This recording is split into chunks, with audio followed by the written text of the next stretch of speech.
Matt Blanchette, Anderson Vision. I'm here today with the star and the writer and the director of the new film, Onyx the Fortuitous, Mr. Andrew Bowser. Mr. Andrew Bowser has a long career, which I need not really get into detail here.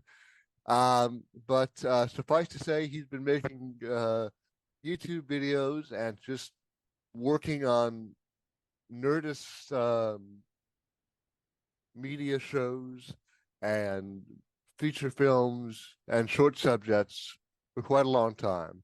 But I'll let him talk a little bit about that now. So, Andrew, how are you? I'm doing very, very good. Thank you for having me. Very welcome. So for those who don't may not know about you, tell the folks at home a little bit about who you are and what Onyx the Fortuitous is about. So I'm a filmmaker. I'm also an actor. I was mostly an actor when I was a kid, other than the things that I've written for myself as an adult to be put in. And yeah, I used to work for a company called Nerdist, where I made comedy videos and parody videos for 6 or 7 years, and also directed for other companies like Funny or Die, doing a lot of branded content. And so I'm kind of I don't know, not to say jack of all trades, but I've had to do a lot to make it in LA and to stay in LA over the years, including being an editor. I've been an editor more than I've been anything else. And Onyx is kind of the culmination of all those sides of me. The actor, even the editor, because a lot of his videos are kind of edit-based jokes, and then the writer director. So this is kind of the culmination of a lot of work in a lot of different areas. Were you a little nervous about moving Onyx, from the realm of videos into the realm of a feature film? I wasn't, just because I had made three other features. They were all kind of experimental. One was a mockumentary, one was found footage. But I knew that I guess my interests in the character could sustain a feature project, and that my skills as a director were ready to go into a traditional feature project. I do think then the task became kind of getting everybody around me on board, and that wasn't too difficult, but it did take a fair amount of explaining why this internet character could exist in a longer format, the way I saw it. But luckily, the right people got on board. That's the whole thing. That's the whole point, getting the right people Yeah, on board. Um, yeah. Once you did get the right people on board, I know you did wind up having to crowdfund the picture and get it. So how long did that wind up taking? And was it as involved of a process maybe as you had expected it would be, or was it more involved, less involved, or More involved is the answer. It was a 45-day long campaign. And I guess part of me naively thought that because the character had such a large reach on the internet over the years, that maybe it would be a set it and forget it type of scenario, where I would launch the Kickstarter and then just sit back and wait for the backers to show up. But then I realized it's not that easy. You really have to push to reach different pockets of people. And even though he's got a large following on certain platforms like TikTok, those don't always transfer over to Kickstarter backers. So I actually had a job at the time working for the relaunch of a digital company called G4, and I had to leave that job to focus on the Kickstarter full time because it took that much. And ultimately, by the end of the process, I fell in love with the process of crowdfunding. I think it put me in touch with my fans in a unique way, and helped build the community even further. And now their numbers tattooed on my arm. I got a tattoo that says 7,495 backers, and they're a part of the movie. They've watched it at the festivals, and we're all in a Facebook group together. And it was a really heartwarming aspect to the production, truly. was it did you wind up wanting to get input from like direct input if you could from each of these people, not just crowdfunding, but like actual like, hey, what do you think about this thing, and this thing? And I want to hear your input specifically. Yeah. Yeah. We were all talking on the Facebook group, like as I was casting the movie, and people were coming up with ideas for different roles.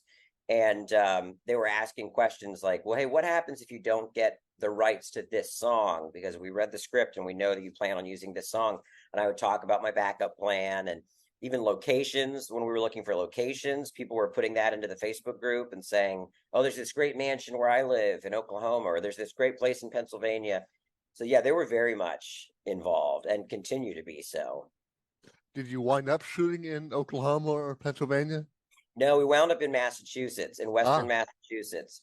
Yeah, at a place called Ventford Hall, which was the perfect location for us. They were very collaborative and had no issue with a film production coming in. They were really hospitable, and the movie could not have been made without Ventford.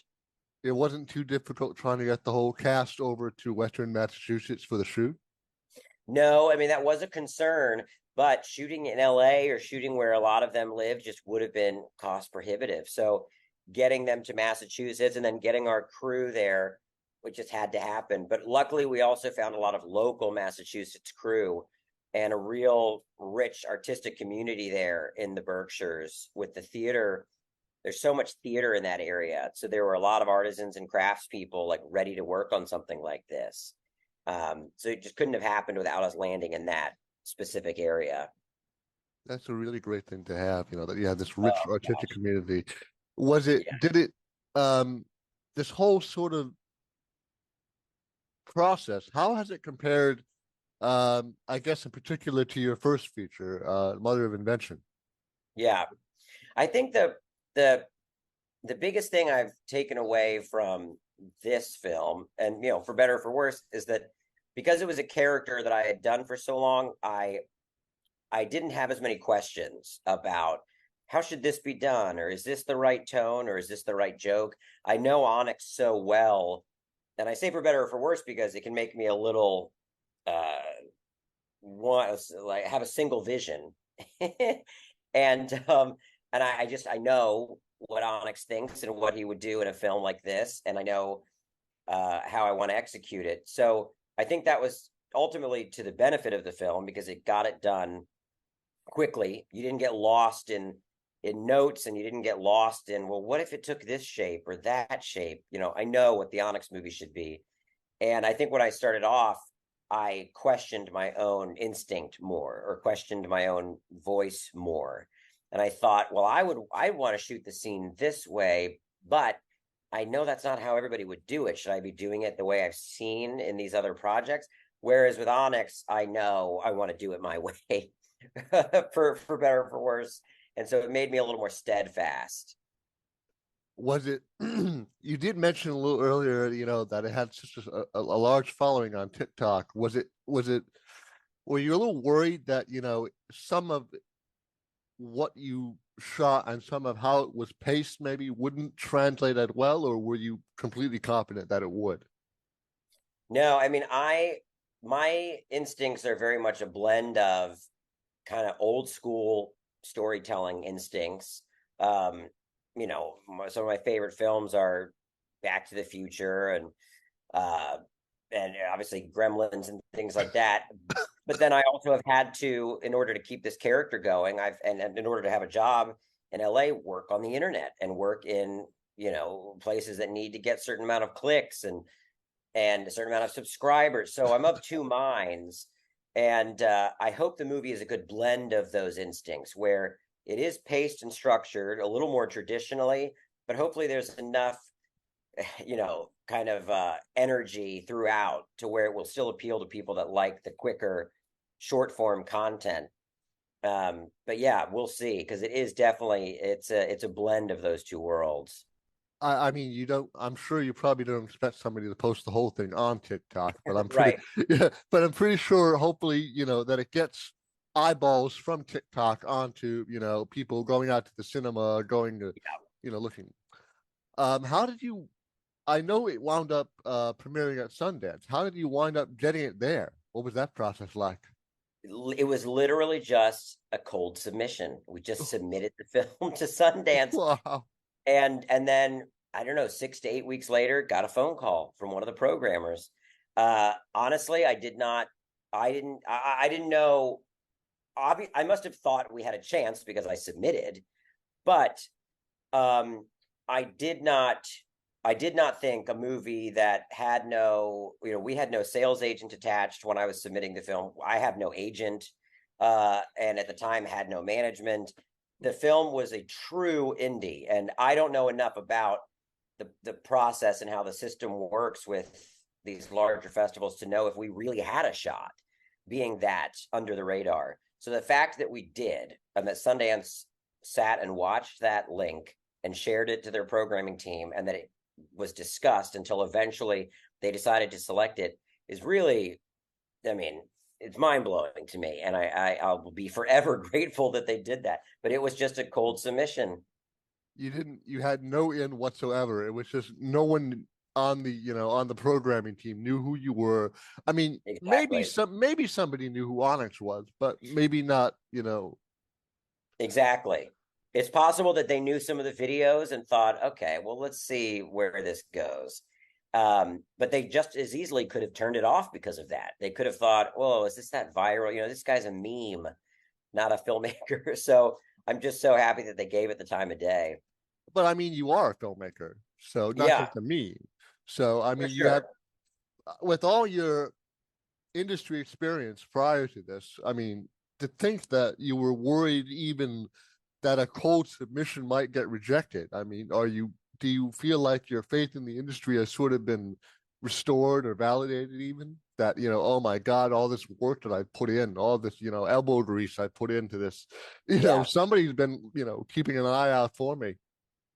Well, I definitely feel that way. I feel like every artist, we need these votes of confidence along the way because it can get pretty overwhelming at times. And I had a feature at South by in 2010, and that was a long time ago. And that movie cost $500 to make.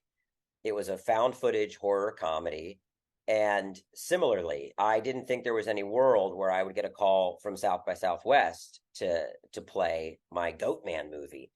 But that experience taught me that it is possible, and it might take another 13 years, but that can happen. You can get your piece to the right people through the door in a way that you didn't expect. And so, yeah, it keeps you going. It's very important. Considering it's sorry, considering it's been almost a decade, over a decade, I should say, between that, entrance in South by Southwest and now, you know, that feature then, this feature now, what do you feel you've learned, from that decade plus in feature I making, in content creating? Yeah, I think I learned that you just have to keep yourself sharp. So you have to give yourself exercises, even if nobody is giving you a job or hiring you. You have to do your best to stay exercised, whether that's shooting something with no money, on a DSLR, but just putting yourself in a production cycle for the sake of staying exercised. And I know a lot of filmmakers might think, well, yeah, but what's the point? Why am I going to make this short or that web series if no one's going to see it? But the truth is, it's for yourself. It's to stay sharp so that when the next opportunity does come, if it's a bigger opportunity, that you're able to step up to the plate and accomplish it. And if you just kind of have been waiting for the opportunity, then you might not be in good enough shape to even handle that opportunity when it comes around. So I think I've just learned to just stay sharp and keep yourself exercised. So for you, Onyx was basically your whetstone, Yeah, yeah, basically the tool you use to keep sharp. without a doubt. I mean that I've talked about it in relation to like Paul Rubens doing Pee Wee at live shows and even placing him in other films as a cameo. That's what Onyx has been over the years. Is I've been kind of challenging myself and writing him in different contexts and exploring him in different ways until I could finally do something that was a bigger offering.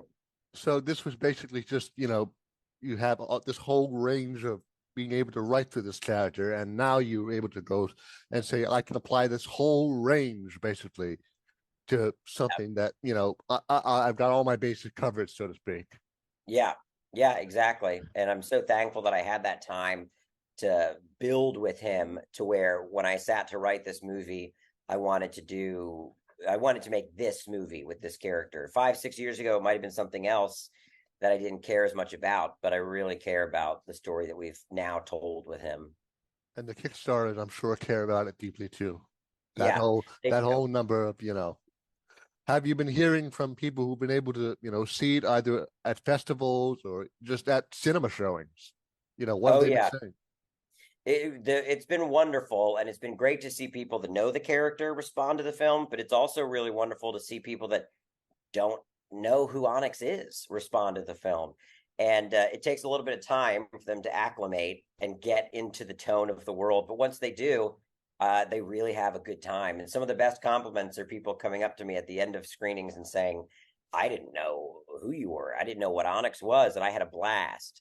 And those are the best compliments to hear, because I do want the film to work as a self-contained adventure and not feel like people have to have seen the videos before. Were you a little worried trying to set that up then, within the feature itself? And did you kind of tinker a little bit with how to write that sort of getting into it, so to speak, or did you like, let's lower dump? Yeah, I worried about it in the very beginning, but once I started writing, that worry kind of left, because I felt like once I started, the movie opens with him more or less introducing himself on a mini DV camera, so it even feels like some of the older viral videos. Yeah. And once I wrote that intro, I felt like, okay, people are either going to be on board at this point or not. And I just need to write with momentum. And so that worry left once I kind of wrote the introduction, and we spend about 10 minutes getting to know Onyx and his day job and his family, and I felt like that laid enough groundwork to then launch into the adventure and send him off to the mansion and meet these other people. I'm really glad that people have seemingly, had such a great reaction to it. Yeah, Have you been able to get screenings done in Western Massachusetts, back, in that whole artistic community? And what's that been like, that sort of reaction out there? it was actually one of the best festival experiences. We went to the Berkshire Film Oh, Festival, nice. and with the film, and a lot of the people that worked on it were there. And I mean, the festival happened like right down the street from the mansion where we filmed, and it was a great homecoming. And I was able to have drinks after the screening with some of the people that built the gravestones in the finale sequence, and our wardrobe, the head of our wardrobe department was there, and we were able to talk about how wild the shoot was and how wonderful it was that it all came together. And yeah, that was a really great experience. It was wonderful to be able to show it to people in the Berkshires. Yeah, the Berkshires just really are just wonderful place. Even just Oh set a yeah, movie. Yeah. I Um, know. so aside from, this small, not small, huge army of Kickstarter, backers. What are you hoping people get out of Onyx, this feature? I think I think for me, I want people to take away the most prevalent theme of the film, which is that, I guess, self-identification, saying I am who I am because I think I am this person, not because anyone around me has told me I'm this person. And I might not agree with, in Onyx, it's the his idol Bartok has kind of spoken certain definitions over each person. And but that's just a reflection of kind of any little systemic authority saying, well, here's who you are to me. There's a line from Bartok where he says to Onyx that you don't impress me. And that's really all Onyx is to Bartok. But for his friends, Onyx is an amazing individual, and Onyx loves each of the people he meets along the way. And the message is that, yeah, you are who you say you are, and not who anyone else says you are, and that your value is inherent to yourself as an individual because of just who you innately are, not because of any kind of definition system That, around you. that's a really wonderful message just to put out into the world. Yeah, I feel like a lot of people need to hear that nowadays. You know what I mean? yeah, for Not enough sure. people are hearing that. Yeah. Before we wrap up, I do want to ask, how did you manage to get Jeffrey Combs, and what was he like working with? Well, Jeffrey was a suggestion from Barbara. I had known Barbara for years and even Oh, worked on a couple of shorts with her. And we hadn't found our Bartok yet. And she said, "Have you thought about Jeffrey?" And initially I hadn't, only because I think he's a similar type to Onyx in ways. We're both, underdogs. He plays a lot of characters that get pushed into a corner and then they get a little wily.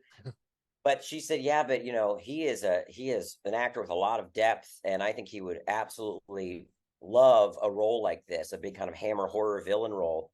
And she was right. And working with him was a blast. I felt like I really did feel that Stuart Gordon, who's one of my favorite directors, we were hitting a similar tone to some of the Stuart Gordon projects, and it was a real blast to see Jeffrey have fun in this role and be this villainous.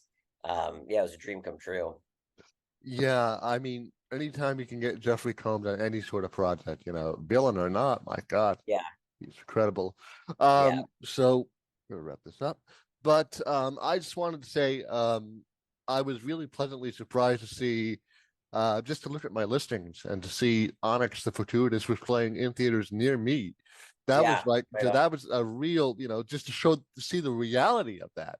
And I Yeah, really hope that people get to go see it. I really hope that people either they, get to see it in showing or get to see it, on video on demand. And I really, really hope that people come away, wanting to see more of Onyx, even if they've never seen him before, even if they've never seen your TikToks before. yeah. I really hope, you know, who knows what we will see. And what's your next step after all this? Well, I don't know yet. I'm the same as you. I just want as many people to see this in theaters as possible. I think it's a great time to support independent film. And I think even though it is a small movie, it's a great film to experience in a theater. There's a big score and there's really lush sound design and great visuals. And then after that, maybe an Onyx sequel, if people respond to this one with enough enthusiasm. I hope they will. I really do, man. Me too. So thank you so much. This has been Andrew Bowser, the director, the writer, the producer, one of many Kickstarter producers, obviously, but the producer and star of Honest Fortuitous, out now, I believe, in theaters on demand, and probably in as many TikToks as you can find, and as many YouTube videos, all on his, on YouTube as you can find. Andrew, it's been an absolute delight speaking with you, man.